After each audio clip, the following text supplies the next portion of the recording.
الفنانة ماجدة ما اتجوزتش في حياتها غير إيهاب نافع، لكن هو بقى اتجوز كتير جدا، لدرجة إن بنته غادة بتقول إنها كانت كل ما تروح تزوره تلاقي عنده زوجة مختلفة. وقالت: والدي اتعود إنه يزورني أنا وأمي الفنانة ماجدة مع زوجته، وكانت أمي بترحب بيه جدا، وتعودنا إن هو كل شوية يزورنا مع واحدة مختلفة.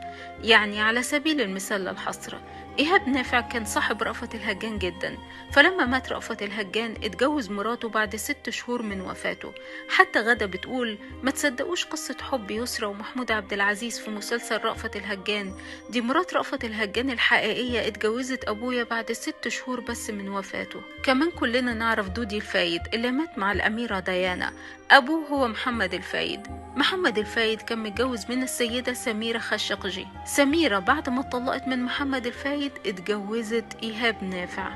وعلى فكرة إيهاب نافع ليه مذكرات جميلة جدا اسمها لعبة الفن والمخابرات.